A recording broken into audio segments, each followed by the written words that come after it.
মুসল্লিদের মধ্যে 6টা অভ্যাস আছে, কারোর মধ্যে 6টা আছে, কারোর মধ্যে 3টা আছে, কারোর মধ্যে 5টা আছে। যার মধ্যে 6টা অভ্যাসের একটা পাওয়া যাবে সে হলো মুনাফিক।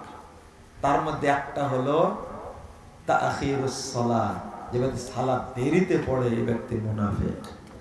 2 নাম্বার আত-তাখাল্লুফু আনিল জামাআহ, যে ব্যক্তি জামাতে পড়ে না বাড়িতে পড়ে হলো মুনাফিক। কোন জামাতে পড়তে হবে?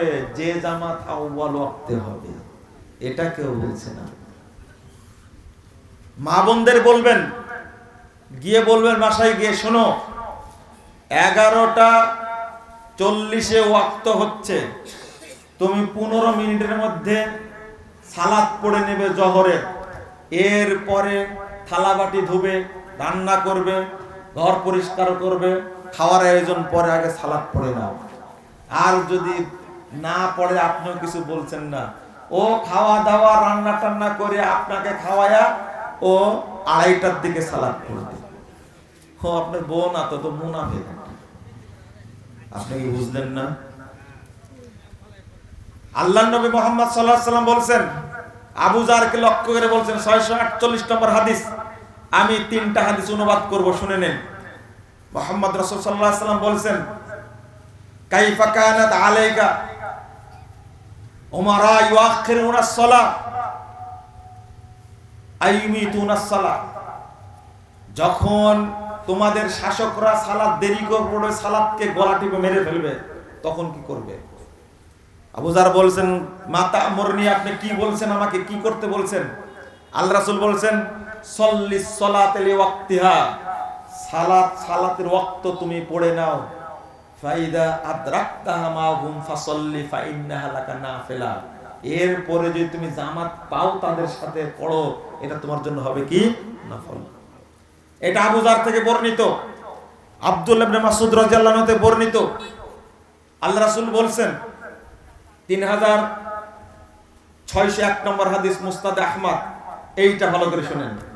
আল্লাহ রাসূল বলছেন, আব্দুল্লাহ ইবনে মাসউদ থেকে বর্ণিত হাদিসটি, বলছেন, ইন্নাকুম সাতুদরিকুনা আকওয়ামা, সাহাবীরা অচিরে অনেকগুলো সম্প্রদায় পাবে, দল পাবে, ইসাল্লুনা সালাতান লিগাইরি ওয়াক্তিহা, তারা সালাত পড়বে ওয়াক্তের বাইরে গিয়ে, ওয়াক্ত অনুযায়ী পড়বে, দেরি করে পড়বে।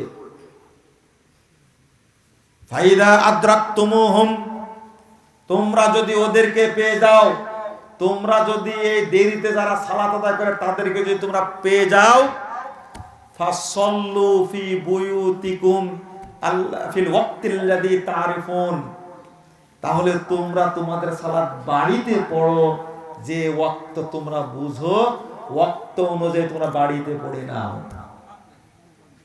দলিল পেয়েছেন? ওয়াজআলুহা সুবহা, আর এটাকে নফল করবা। যদি তুমি কি করো, তাদের সাথে পড়ো, তাহলে কি করবে? সেটা নফল করবা। সহিহ মুসলিমের 648 নম্বর হাদিস, আল্লাহ রাসূল বলেছেন আবু যারকে,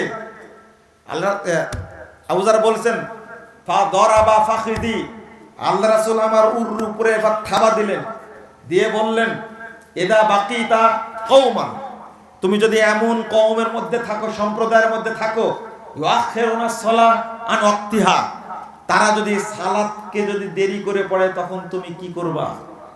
মুহাম্মদুর রাসূলুল্লাহ সাল্লাল্লাহু আলাইহি ওয়াসাল্লাম বলার পরে তিনি বলেছেন, আমাকে কি নির্দেশ দিচ্ছেন, আমাকে কি নির্দেশ দিচ্ছেন? তখন আল্লাহ রাসূল বলছেন, সল্লিস সালাতা লিওয়াক্তিহা, তুমি তোমার সালাত ওয়াক্ত অনুযায়ী পড়ে নাও। ফাইদা আদরাকতাহা মাহুম ফাসাল্লি, আর যদি পরে পেয়ে যাও, তার আগের এবারটা হলো ফাযহাব লিহাজাতিক, তোমার কাজে তুমি বেরিয়ে যাও, তোমার কাজে তুমি বেরিয়ে যাও।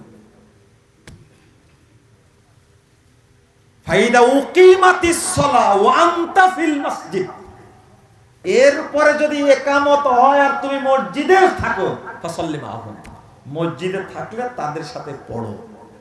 আর যদি তোমার প্রয়োজন হয় একা একই বাড়িতে পড়ে তুমি চলে যাও তোমার কাজে, তোমার মসজিদে পরে জামাতে শরীক হওয়াটা ওয়াজিব না। এটা কি? ইনশিতা, নাম ইনশিতা। আল্লাহ রাসূল বলছেন তুমি চাইলে তাদের সাথে পড়তে পারো। এটা হলো তোমার জন্য কি ঐচ্ছিক, পাওয়া গেল হাদিস থেকে। আর কি দ্বন্দ্ব থাকলো না।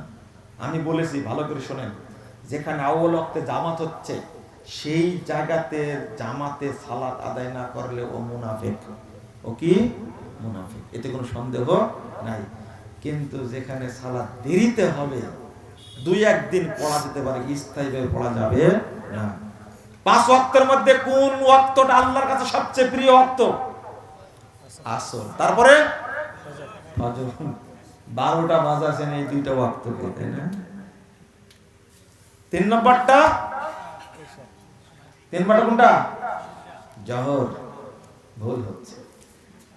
এশার টাইমে আসমানের দরজা খোলা হয় না, জোহরের টাইমে আল্লাহ আসমানের দরজাগুলো খুলে দেন, রহমতের খুলে দেন।